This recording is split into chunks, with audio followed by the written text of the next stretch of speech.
Nani present ചെയ്ത ഒരു Telugu cinema OTT release ചെയ്തിട്ടുണ്ട്. Court state versus a nobody. So ഈ അടുത്ത കാലത്ത് ഇതിന്റെ ഓഡിയോ ലോഞ്ചിൽ നാനി എന്തോ പറയണ്ടായിരുന്നു, ഈ സിനിമ കണ്ടിട്ട് നിങ്ങൾക്ക് പൈസ പോയി എന്ന് തോന്നുകയാണെങ്കിൽ എന്റെ ഹിറ്റ് 3 തിയേറ്ററിൽ വന്ന് കാണണ്ടാണ്. അത്രയും കോൺഫിഡന്റ് ആയിരുന്നു ആള്. അത് എന്തുകൊണ്ടാണ് നമുക്ക് ആ സിനിമ കണ്ടാൽ മനസ്സിലാവും. പീക്ക് പടം, വേറെ ഒന്നും പറയില്ല, പീക്ക് പടം. സോ ഇതുവരെ ഇന്ത്യൻ സിനിമയിൽ ഇറങ്ങിയിരിക്കുന്ന കോർട്ട് റൂം ഡ്രാമാസിൽ വൺ ഓഫ് ദ ബെസ്റ്റ് എന്ന് പറയാം. പെട്ട പടം എന്നൊക്കെ നമുക്ക് പറയാം. അതിൽ ഏറ്റവും എടുത്ത് പറയേണ്ടത് ഇവരുടെ പെർഫോമൻസ് ആണ്. ഈ വൻ ബഡ്ജറ്റിൽ എടുത്ത പടമൊന്നുമല്ല, പിള്ളേരെ വെച്ചിട്ട് എടുത്ത പടമാണ്. അതിന്റെ പിള്ളേരുടെ പെർഫോമൻസ് കാണണം, വേറെ ലെവൽ എന്ന് പറയാം. സോ ഇതിൽ നായകനും നായികയായിട്ട് അഭിനയിച്ചിരിക്കുന്ന ഏകദേശം 22, 23 ആ പ്രായമൊക്കെ ഉള്ള പിള്ളേരായിരിക്കും. എന്നാ കിടിലം പെർഫോമൻസ് ആയിരുന്നു അറിയോ. അവര് റൊമാൻസ് ഉണ്ട്. ഇപ്പൊ നമ്മൾ ഏത് സിനിമ എടുത്തു നോക്കിയാലും റൊമാൻസ് ഭയങ്കര ആർട്ടിഫിഷ്യൽ ആയിരിക്കും. പക്ഷെ ഇവര് റൊമാൻസ് ഭയങ്കര നാച്ചുറൽ ആയിരുന്നു. ഇവരൊക്കെ ഇമോഷണൽ സീൻസ് ഒക്കെ ആണ്. അപ്പൊ നമ്മൾ നോക്കുമ്പോൾ നമ്മുടെ ഇവിടേക്കുള്ള കൊറോണത്തിന്റെ അടുത്ത് കൊണ്ട് കെന്റിലിടണം പറയും. അത്ര അടിപൊളിയായിട്ടാണ് അവർ പെർഫോം ചെയ്തിരിക്കുന്നത്.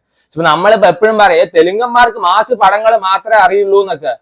മലയാളം സിനിമയെ കൊട്ടിഘോഷിക്കുന്ന പോലെ ആരും തെലുങ്ക് സിനിമയെ കൊട്ടിഘോഷിക്കുന്നില്ല. സോ പല ചെറിയ ചെറിയ സിനിമകൾ എടുത്തു നോക്കിയാൽ തെലുങ്കന്മാരിൽ കിട്ടിലും സാധനങ്ങൾ ഉണ്ടാവും. അത് പലരും അറിയില്ല എന്ന് മാത്രം.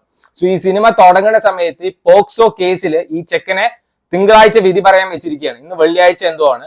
ആ സമയത്താണ് ഈ കേസ് വേറൊരു വക്കീല്, നമ്മുടെ പ്രിയദർശി അങ്ങനെ എന്തോ തോന്നുന്നു നായകന്റെ പേര്, അല്ല മറ്റേ വക്കീലിന്റെ പേര്, ആളുടെ അടുത്ത് കൊണ്ടേ കൊടുക്കുകയാണ്. പിന്നീട് ഉണ്ടാവുന്ന കാര്യങ്ങളൊക്കെയാണ് പറയുന്നത്.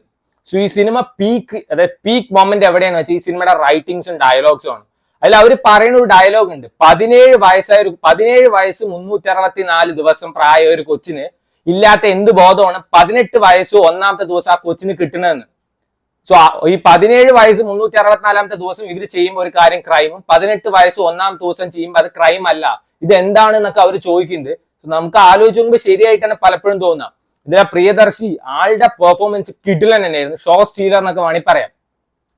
സോ അതിൽ അങ്ങേരെ ഈ ഡയലോഗ് ഡെലിവറി ഒക്കെ ഉണ്ട്. ചില സമയത്ത് ഭയങ്കര സട്ടിലായിട്ട്, ചില സമയത്ത് ഭയങ്കര ലൗഡായിട്ട് കിടിലൻ പെർഫോമൻസ് തന്നെ ആയിരുന്നു. ഇതിൽ അഭിനയിച്ച് ഈച്ച് ആൻഡ് എവറി വൺ, ഒരൊറ്റ മനുഷ്യൻ നമുക്ക് മോശമായിട്ട് അഭിനയിച്ചു പറയാൻ പറ്റില്ല. അത്രയും കിടിലായിട്ടാണ് പെർഫോം ചെയ്തിരിക്കുന്നത്. സോ ടുവേർഡ്സ് എൻഡ് ഒക്കെ കുറച്ച് ഇമോഷണൽ സീൻസ് ഒക്കെ ഉണ്ട്. കാണുമ്പോൾ നമുക്ക് തന്നെ കരച്ചിലൊക്കെ വരും.